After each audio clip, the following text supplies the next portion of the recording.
দর্শক, এই মুহূর্তে রংপুর থেকে ভোটের সরঞ্জাম পাঠানোর খবর জানাতে যুক্ত হচ্ছেন সহকর্মী মাহমুদুল হাসান। মাহমুদুল, রংপুরে ভোটের প্রস্তুতির কি খবর আছে আপনার কাছে?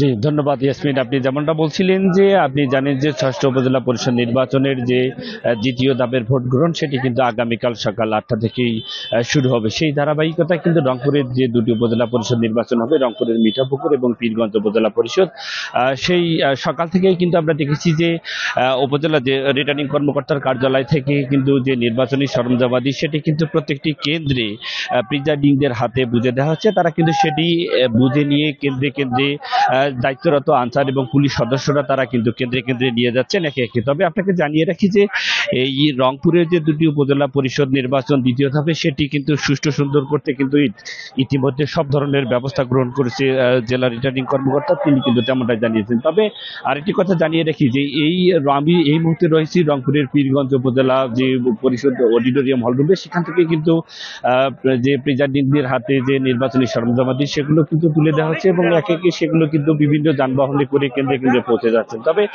এখানে আমি আপনাকে জানিয়ে রাখি যে এখানে পুলিশ সদস্য, র্যাব এবং 4 প্লাটুন বিজিবি কিন্তু মোতায়েন রয়েছে। এছাড়াও যে নির্বাহী ম্যাজিস্ট্রেট কিন্তু দায়িত্বরত তারাও রয়েছেন এবং সব মিলিয়ে অবাধ সুষ্ঠু একটি নিরপেক্ষ নির্বাচন উপহার দিতে সব ধরনের প্রস্তুতি কিন্তু আমরা শুনেছি যে জেলা প্রশাসনের পক্ষ থেকে নেওয়া হচ্ছে। তবে আরেকটি কথা আপনাকে জানিয়ে রাখি যে এই রংপুরের পীরগঞ্জ উপজেলায় 3,33,972 জন ভোটার কিন্তু তারা তাদের যে ভোটাধিকার প্রয়োগ করতে পারবেন এবং রংপুরের পীরগঞ্জে কিন্তু এই উপজেলা পরিষদ নির্বাচনে 11 জন প্রার্থী কিন্তু বিভিন্ন পদে লড়ছেন। এখানে চেয়ারম্যান পদে 3 জন, উপজেলা ভাইস চেয়ারম্যান পদে 5 জন এবং মহিলা যে সংরক্ষিত ভাইস চেয়ারম্যান সেখানে 3 জন কিন্তু প্রতিদ্বন্দ্বিতা করছেন। তবে উৎসব মুখর পরিবেশেই আগামীকাল ভোট গ্রহণ অনুষ্ঠিত হবে এমনটাই প্রত্যাশা করছেন এই অঞ্চলের সাধারণ মানুষ এবং সাধারণ ভোটাররা সহ প্রার্থীরা। তবে নির্বাচন অবাধ সুষ্ঠু করতে কিন্তু আইন শৃঙ্খলা রক্ষাকারী বাহিনীর সদস্যরা কিন্তু তৎপর রয়েছে। এই ছিল ইয়াসমিন রংপুর থেকে নির্বাচনী যে সরঞ্জামাদের কেন্দ্রে পৌঁছানোর সর্বশেষ পরিস্থিতি।